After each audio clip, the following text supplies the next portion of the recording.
You're listening to Maneuvering Mondays, a podcast about transforming work culture.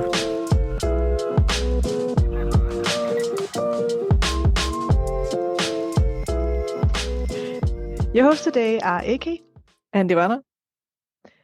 And for this special edition, we have invited you, Christian, to have a talk about the first two chapters of the book. Yes, that's true. Thank you for coming. And today's our roles are going to be a little bit reversed because Christian is actually going to be interviewing me and AK about the book and not us interviewing him.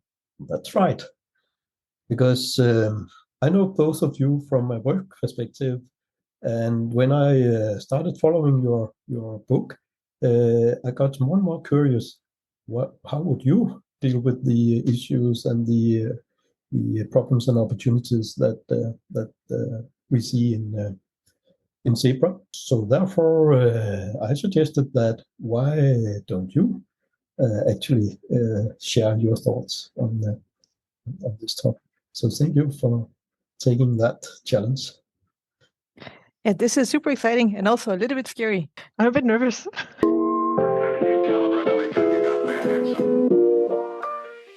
So should I just jump into it? I understand that that a lot of people have followed the progress of the story the previous half year.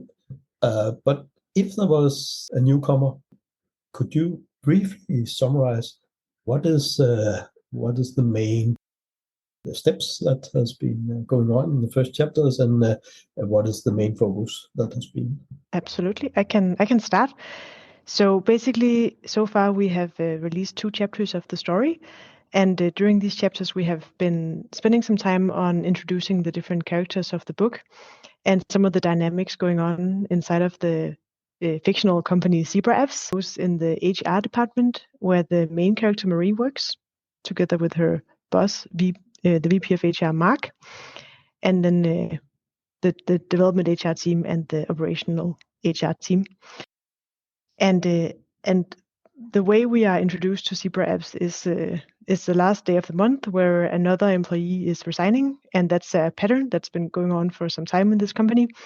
So this Marie character, the main character of the story, she's the head of development HR, and she's really facing this issue of a lot of employees resigning, and it's mainly some of the very senior employees in the company, like people who have a long history in the company, that are leaving, and she's the CEO of the company is asking Marie to fix this issue because she's HR. So who else would fix it?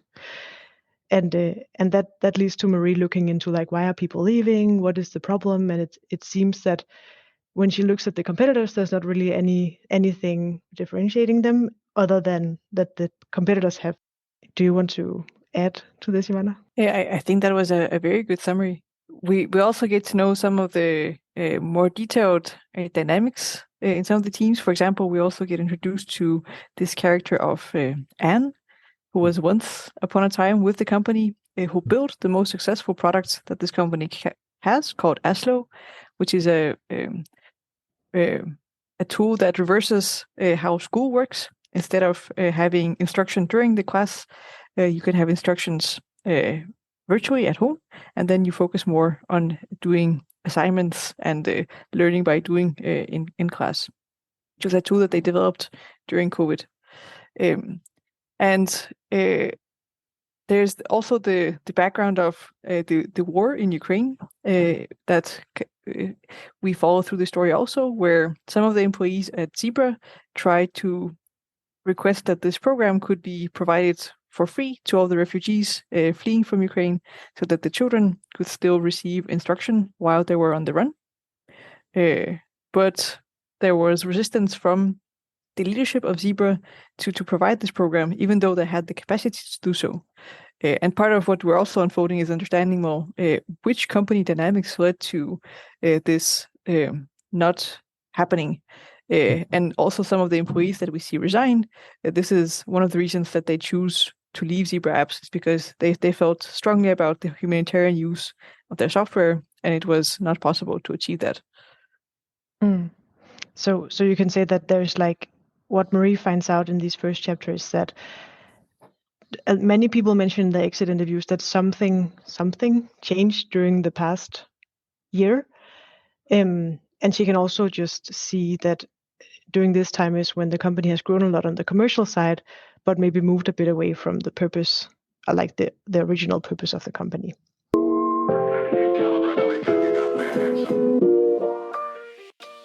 There's a character called Natalie. Who's she? She's the CEO of the company and also one of the two founders. Mm-hmm. The company was founded by herself and Richard. And Natalie used to be a teacher. So she founded this company thinking about how can we develop teaching from also you can say humanitarian perspective. And Richard was the technology guy that she founded the company with. But she and Richard had a falling out and he left the company. And they had a falling out because the company was struggling financially and they had very different ways of coping with that, where Richard wanted to double down on their values and principles. Natalie, basically got scared and wanted to focus more on, how can they control more? How can they make sure that they make money? And that is also a lot of what drives her is how can she create this financial success that she feels she lost control over when the company hit this hiccup. So that's also a very interesting dynamic. The last thing before we move on to asking you about your positions is, where did we leave the organization after chapter 2? So what happened just before we left them? Yeah. The Marie's boss, Mark, the VP of HR, he gets a bit upset that Marie got this task from Natalie. So he basically commits her to do a culture program in Zebra Apps, or to launch a huge culture program to get back on track on the company culture. And I think that's a very typical situation that it becomes like an HR problem when it has to do with like the cultural part. So she starts thinking of how can I develop this culture program, and plans together with her team a leadership offsite where they will go to kind of discuss the values of the company, which she finds out actually existed from the beginning, but was lost somewhere in the process of the company, of the company's growth. So she kind of wants to rediscover these old values, and that's the purpose of this leadership offsite. Yeah, in chapter 2, we follow the leadership offsite, yes. And it does not quite go as Marie would have liked. The way that they structure this offsite is that they have a general. Natalie presents the values that the company was founded on, and then there is some debate in the room whether these values still apply, and Natalie's leadership team challenge her to see if she still sticks by them. And we do see a bit of an opening here where Natalie actually does. She explains the whole situation with how the company was founded, with Richard, and does stand by the values. Then there are some individual breakouts where each member of the leadership team do some more work on the values and how they feel they apply. And here we follow Marie as she works with Jacques. Jacques is the VP of sales at Zebra. And the first time we meet Jacques in chapter 1, he is late for his coaching session with Marie and is quite resistant to the whole idea of being coached. But during this offsite, we actually understand a little bit of where he's coming from and some of the challenges he had in the past company where he worked, where they did undergo a leadership, or they did undergo a cultural transformation at the company as a whole. And we also we meet that company a couple of times through other connections that Marie has. But he also explains that the reason why he thought it was hard to undergo this cultural transformation is that he put in all the work to rise through the hierarchy. And once he finally got to the top of the hierarchy in the company, the culture changed, and now it was no longer valued to being the top of the hierarchy. So he felt a sense of loss, and also maybe a sense of shame a little bit, because it did not necessarily align with him to rise in the hierarchy the way that he did, but he did it to get there, and then suddenly the rule changed, and that was very frustrating for him. And also during this offsite, we learned that some drama happens with one of the other leadership team members, Frank, who was the CFO of this company. He storms out from his session that was facilitated by Shiva, one of Marie's employees, and we don't know why. But we do know that he actually retires afterward. It's communicated the next week that he left Zebraps. So that's a huge cliffhanger for chapter 3. Exactly. So that's actually where we are right now. So that's the background we can use when we talk about how would you deal with this situation.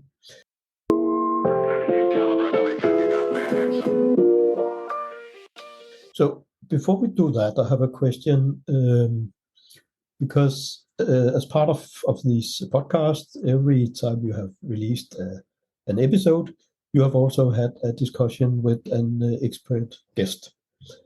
And I just want to ask you, which of these conversations have made the biggest impression on you? It may be very different from those of you because they have been very different.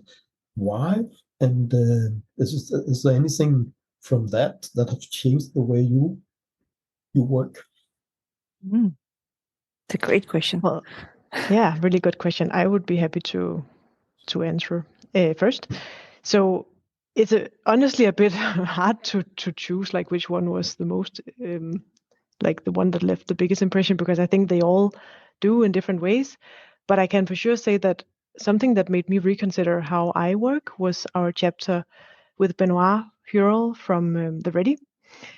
And this was because he talked a lot about this complexity consciousness and thinking of organizations as systems, and having this approach to like talking about the operating system, and looking into the organization through different lenses. And I actually kind of took everything he said and I went back and read more about it, and I went like did everything that I could to try to start to apply it in my own work like the next week.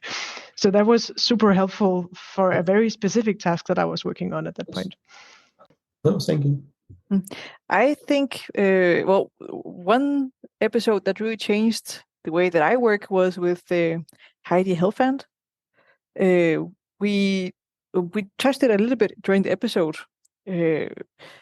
Something about the way that we structure teams and the stability of teams. And Heidi had actually written a book about this that I went on to read afterwards. Where I realized that, one of the key assumptions that I have held for a very long time is that team stability is very important. And the more stable the team, the better the collaboration within the team. Where in Heidi's book, she stipulates that, yes, team stability is nice, but it's impossible. Teams will change whether you want it or not. So the question is, how do you get really good at adjusting teams when they change? And that has been something that I have been thinking about a lot. How do you build in this change readiness in the teams instead of necessarily always trying to protect that change doesn't happen? That kind of shifted my mindset on one of the core beliefs that I've had for a very long time. Yes, interesting. It's like an orchestra. How can you retain the soul and the spirit while people are being exchanged? Yeah. And then I think, AK, maybe for both of us, the conversation with Dr. Ross. Yes. Yeah. That was very spot on. He was very direct in his feedback to Marie. Yes.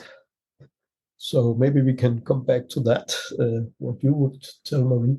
So when we go forward, I don't want you to think as the authors. So the story is as it is. It has its reasons and so on. So it's more, how would you react in a similar situation, and what do you think is up and down in this? So the first question is, of course, obvious. If you should find somebody in the story that you would be in real life, if I met you in some organization, you have to choose between one of the people. There's a lot of people in the story. Who would you be? Well, I think the obvious choice would be Marie, taking on the battle for better organizations. But in many ways, I identify with Marie, but in many ways also I do not. So there are also some side characters that I think I also see myself in, as someone like Willie, who used to be the janitor of the data center, but got retrained to be an engineer. I feel a lot of like internal congruence with this character. Yes. Interesting. And AK? Yeah.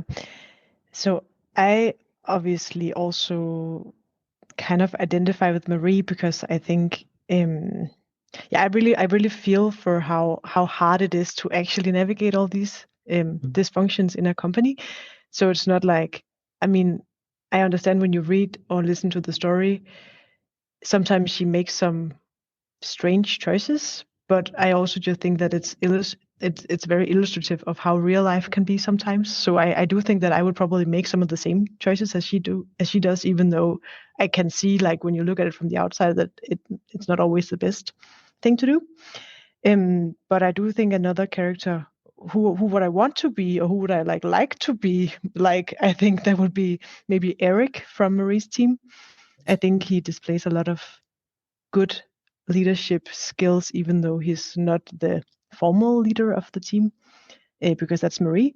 But I think that he takes on some responsibility in keeping, like, the well-being of the team up, and really he helps Marie see some of the things that she's missing, because she's so busy with trying to just figure out how to survive in this company. And to me, he's the wise guy in this. I would like to be that person, but Yes. You have already answered my second question, because that was my second question. Who would you like to be? Because there's normally a very big difference between who we are and sometimes also who we want to be. So, what about Ivanna? Is there something else you want to be? I would like to be Richard, the guy who started the company with Natalie. Yes. And the guy who put a lot of the good culture in place at Zebra. The one who insisted that they build a value-based company and that they give freedom to the developers. And that even in the face of financial difficulties, that he still believed that by creating a work place suitable for humans, that the financial part will be sorted out also. I would like to be Richard. Are you willing to sacrifice what it takes? The potential sacrifice of financial success for how it feels to be in the company. No, at the point where he's forced out, it's not very obvious, I guess, what the future would be. And it takes something to stand on your values and on your beliefs and be the idealistic founder of a company in that situation. And you may end up sacrifice, as he did. So I'm just asking, what does it take, and are we as human beings ready to make that sacrifice, and why? And that, I think, is an important question. And this is aspirational, right? So I would aspire to be the person who would be willing to do to take that stance. Yes.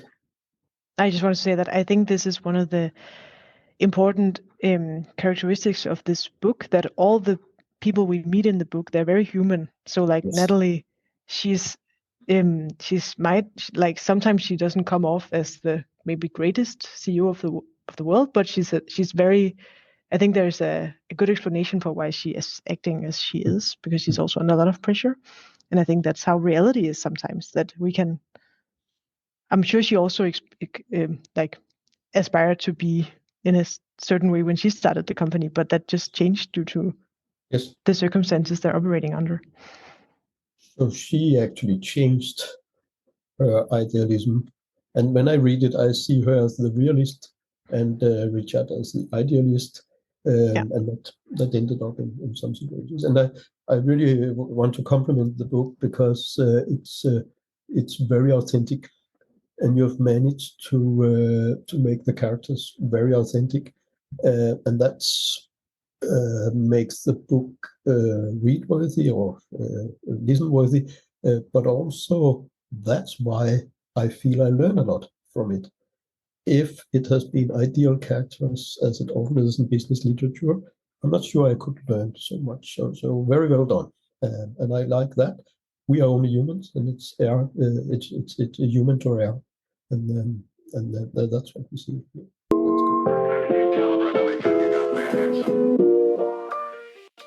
So that's a good introduction to some of the characters. To me, Anne and Marie are the two most interesting characters. First of all, they don't have so much formal power. The formal power is actually distributed to other people. But their informal power turns out through the first chapters, as we see, to be greater than they even themselves understood in the first place.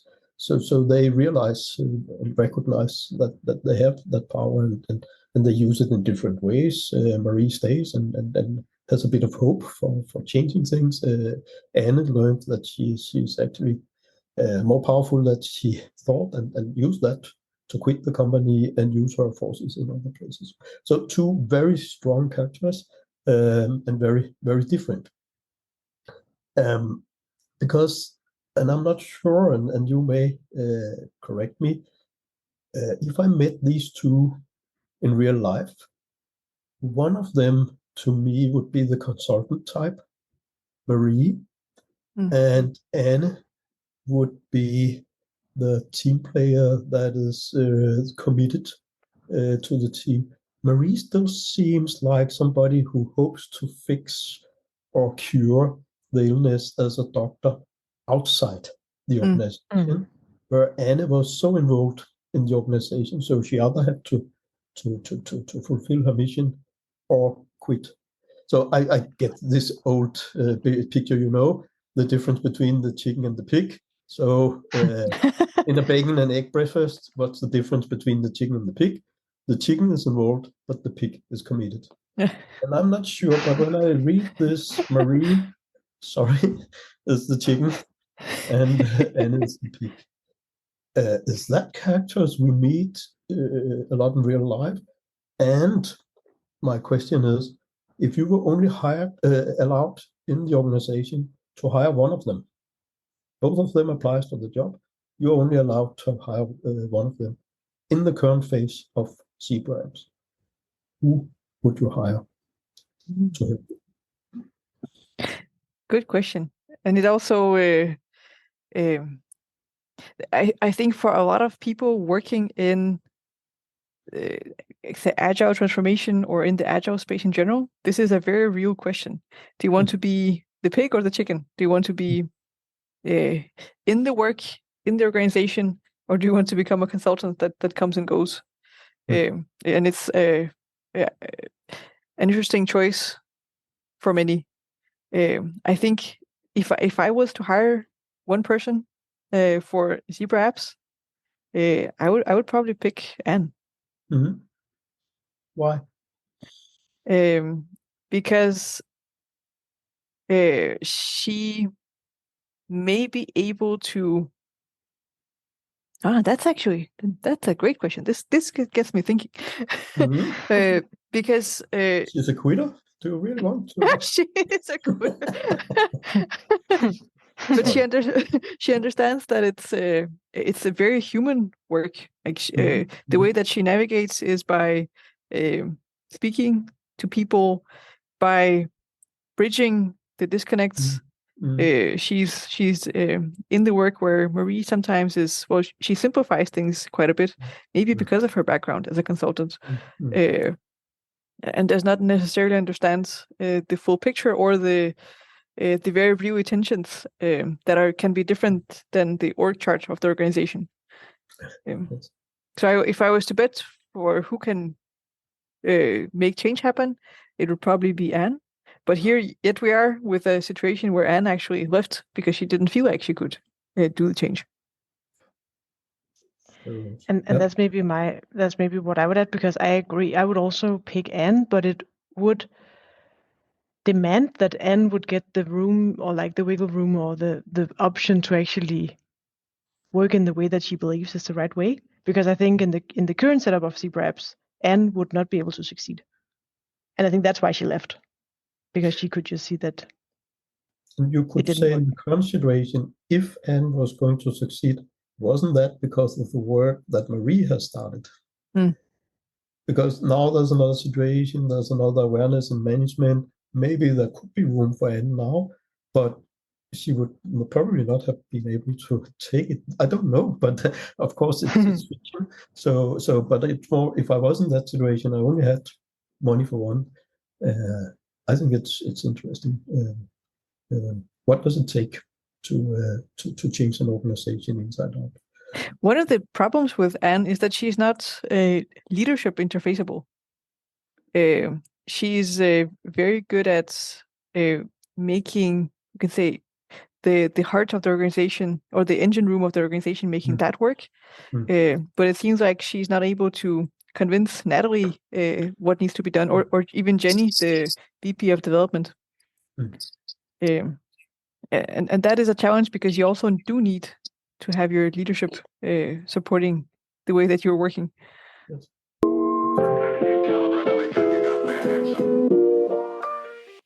So these two individuals, and I think still think they are some of the most interesting, the keys to the solution.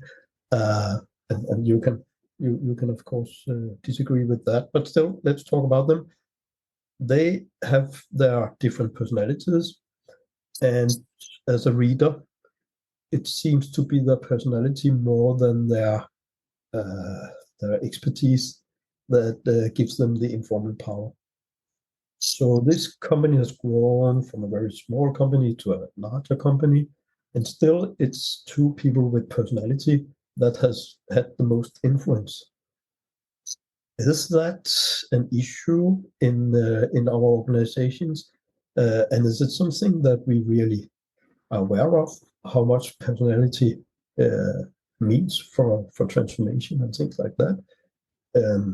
So would you, if you were going to hire somebody, you would be very dependent on this person if it was one of these two guys. Would you take that risk, and why? I think I would say that we would like to believe that personality or the individual does not play a role, that we can create organizations where we have roles. This is the role that will do X. I think I may be disillusioned, but I no longer believe that is the truth. I don't think that happens. I think that every transformation in an organization is dependent on the person and the person's personal power. And sometimes you can lend some of that power from the role you have in the organization, but most often it comes from you as an individual and the personal relationships you have with other people. That's my current thinking. Once upon a time, I thought that it was more about, I have a specific job. That means I can do X. Now I think I am this specific person. That means I can do X. I was taught leadership in the 80s, and we were always taught never be dependent on individuals. Never be independent individuals. But everything I read, everything I see, big changes I see, I'm always amazed how much the individual personality actually influence the transformation. And that's interesting. And then what if that's true? If that's as you say, Ivanna, something we need to involve. Why don't we include that in our management models, theories? We do to some degree, but it's more like psychological profiles and things like that. It's not really using the personality. But can we do that? I think for me that's one of the reasons why talking about roles or advancement ladders or these you can say person void ways of thinking about how the movements in organizations they never really make sense, because if you have a person who maybe they are in this role right now, but for some reason they can also do this role, then you would circumvent whatever model you have created for movements within the organizational hierarchy anyway. So I think my solution so far is, well, let's just admit to ourselves that people matter, and that people matter more than roles, and then have those frank discussions about the people instead of what they're supposed to be, the boxes that they're supposed to be in. Yeah, and I also think that, I mean, you asked, is it an issue that you can that personality is the thing that will give you the most power, or like in the case of Maria and Anne, of course it can be an issue in terms of what you also mentioned of like being dependent on individuals, but I just think that's a given. So I think it's more a question of finding out how to find a way to leverage that. So, but it ends up having a huge impact on the organization.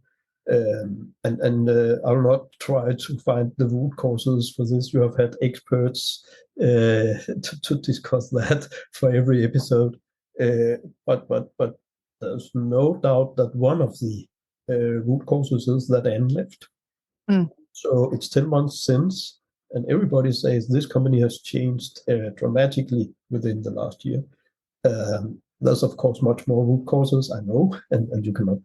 There's not such thing as root causes, but causes.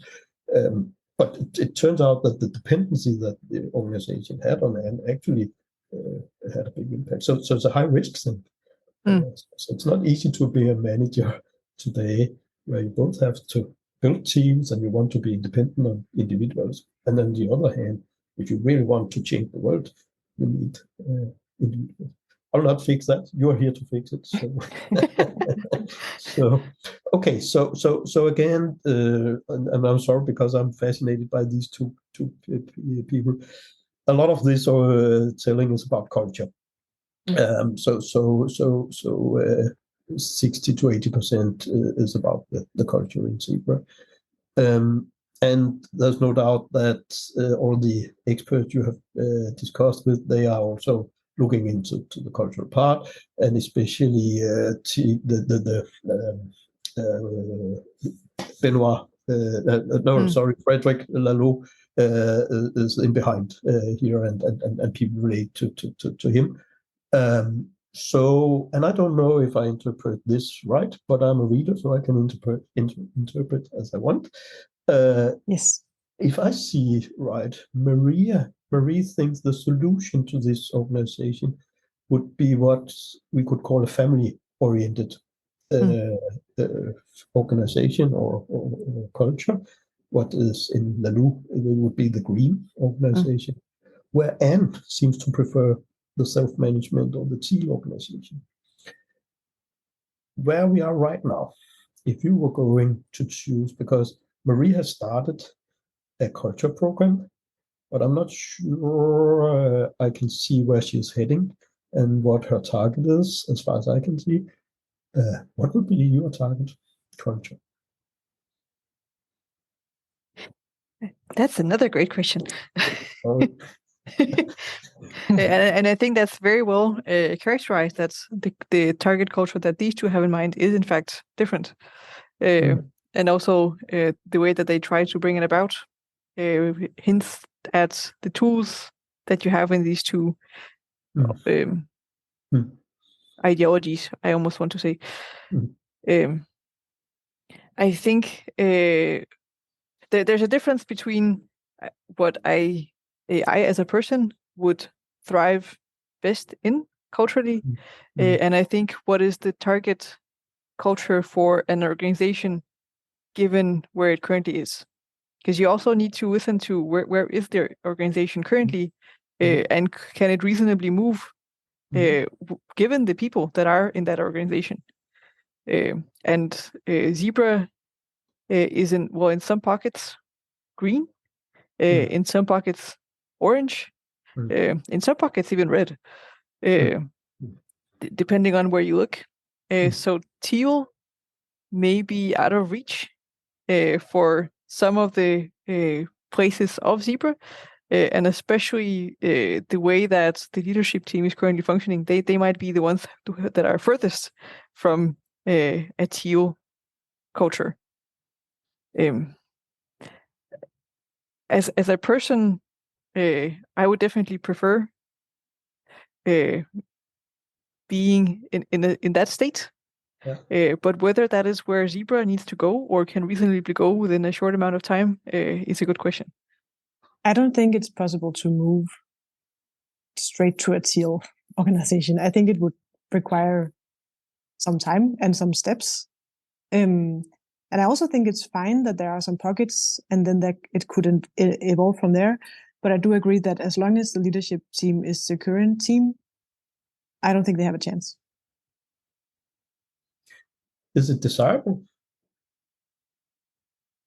So if you could make a miracle and you meet tomorrow in Zebra, would teal be the best, most optimal way of running Zebra going forward the next 2 years?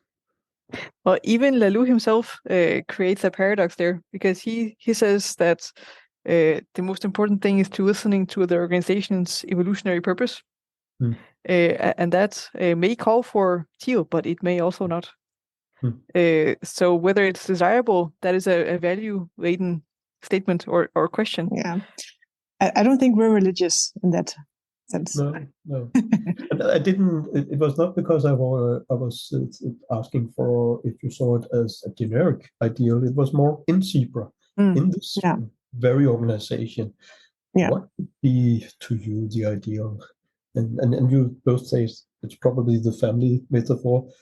I'm not so happy about everything with Lalou, but he's also very open about that it's not one culture in an organization. You have a lot of cultures, and these cultures have to develop together and emerge and things like that. So having said that, there's of course not one culture we are looking for. It depends on the part. But also, I think they're too far. I don't think that they can create an orange culture anymore. There are too many areas of Zebra that are green. So I don't think that orange can be the common denominator anymore. That would frustrate too many people, and too many people would leave.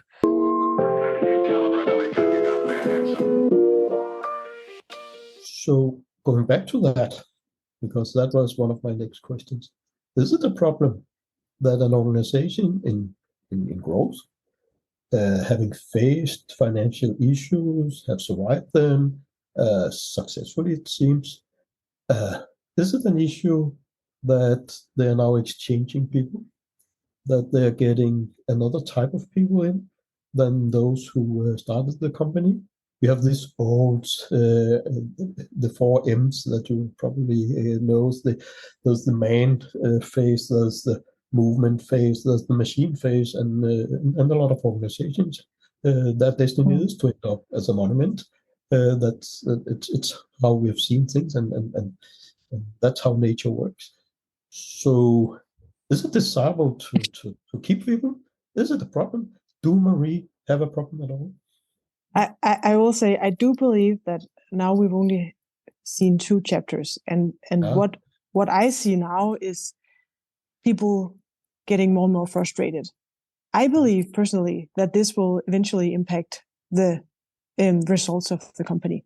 So we don't really hear about that yet. We don't really know if it will have an impact on the outcome or on what the company delivers. But I do believe that if we have an engineering department that are incapable of working the way they want to be because of some cultural or I don't know structural things, eventually that will lead to a bad outcome. I think that that Aslo and their other products will be flawed. But so in that sense, yes, I think it's a problem. I think we see a problem right here because the people are not thriving in the company, and I don't think they're able to work together in the way that can make the company perform. And you had to say that, of course, because else you could end the book here. But I think there's a difference between, I don't think that it's a problem that people are leaving. It's a problem that people leaving is a symptom of dysfunction in the company. Yeah. I agree. I agree that it's not a problem that you get new employees and there's a turnover and so on. But in this specific case, I think I agree that it's a symptom that people are leaving, and that this uncovers this whole problem we have with the work culture. But the people that, and it's not very clear from the book, but the people who replace the ones who resigned seems to be more, if we stay in this Lalou thing, orange, but from a machine oriented culture, more bureaucrat, more process oriented, and things like that. Isn't that natural when a company grows that you attract such people, and that will change the culture? Or I think this is where the company has a conscious choice. Do they want to attract candidates like that? Are they willing to say, well, this is the journey we're on now? We were a nice startup once upon a time. Now we are turning into a machine. If the company is willing to do that, then I think they should hire people who would thrive in the machine metaphor. If they're not, if they think that our culture will be our differentiating factor, then for the love of God, don't hire those people because they will change your culture. So it's Richard versus Natalie. Yes. Natalie who says, if I need to change my values, I will change them. There's a higher purpose. Richard saying the higher purpose is our values. I will change the organization to align with these. But Richard is out. So you should not tell me what's going on in the coming chapters. But if you were Marie, would you stay there right now in this situation? You, not Marie, would you, the person you are, would you stay there right now, or would you? I would stay. Yes. At least to see how this unfolds, and at least to give it a try. So you'll be the curious guy. Yes. Yeah. Yes. So, but that's the consultant way of thinking. So I'll be here. I'll stay a bit outside. I'll try to influence this and see where it goes. So yes, that I think Marie will do. So what? Yeah. I think I would stay too. But that would be because the team that Marie's part of nourishes her, and she feels like she's firmly rooted in this organization. I think that my cue to leave is once my roots are cut. Yes. And I don't belong anymore. Then I leave. Yes. Interesting, because it's the same conclusion but a bit different reason behind that. But I believe that there is hope for Zebra apps, and maybe I have to believe that because, as you say, otherwise we could just end the book now. But I do believe that there is hope, and I'm also like, I see your point in Natalie versus Richard, but I also have a bit of hope that Natalie might come around, because I think we do see a thread of light in her, at the offside when she talks about the original values. I do think that she still has, I think that deep down, she might still be purpose-driven. And of course, I know that right now she has this very commercial focus.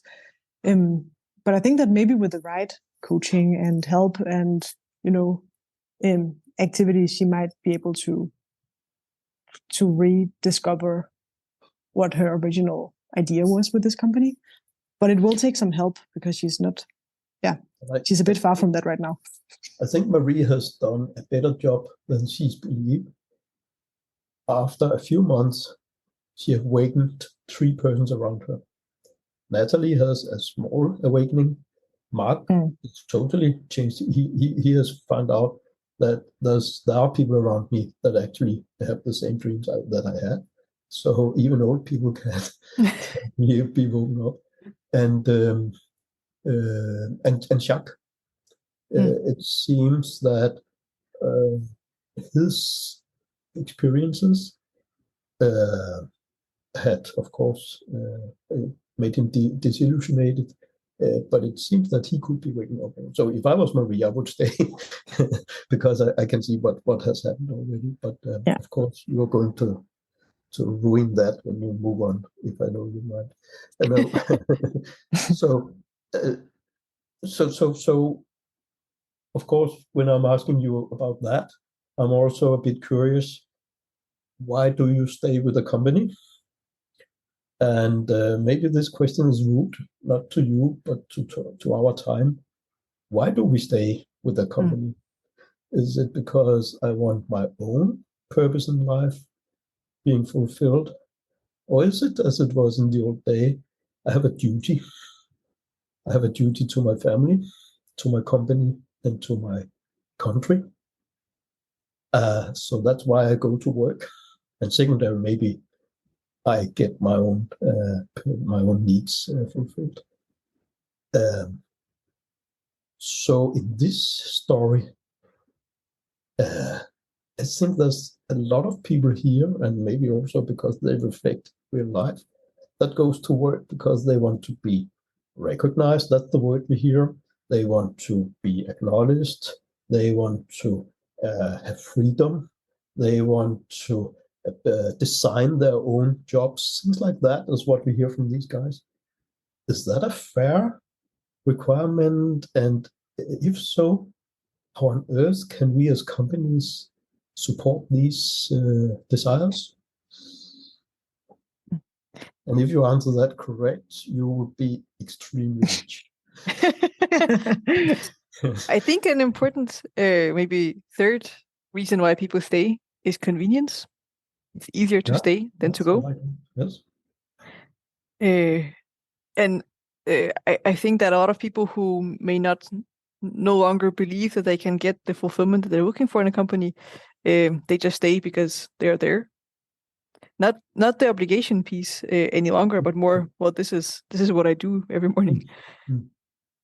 This is an issue. We sometimes talk about quiet quitting.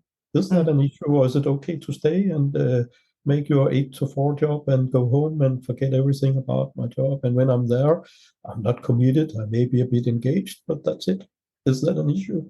And would it be an issue for Zebra? In my mind, that is an issue, and not in the short term, but over a longer period of time. That sums up to neglect. So then we would have issues that do not get resolved. We have more and more dust and clutter settling, like we have in the basement of Zebra. Stuff is piling up. Together with the bonds, yes. Yes. That's so over time, it becomes a problem. But for the short term, you could carry people who are not engaged for a while. Yes.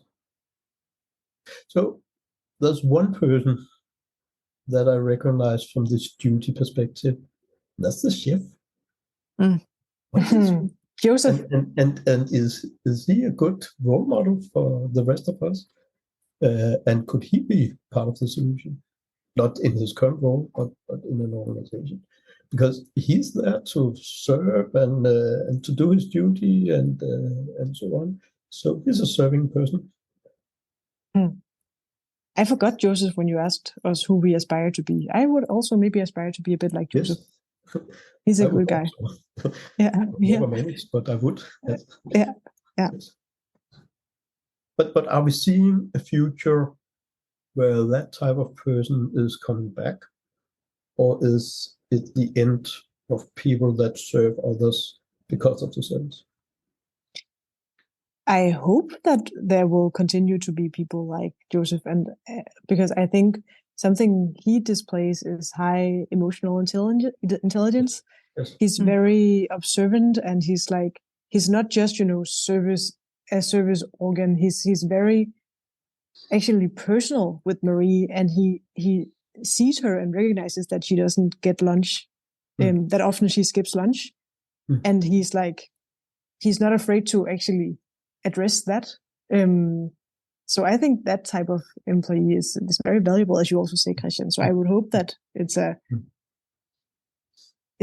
type of person that we will have many of in our organizations.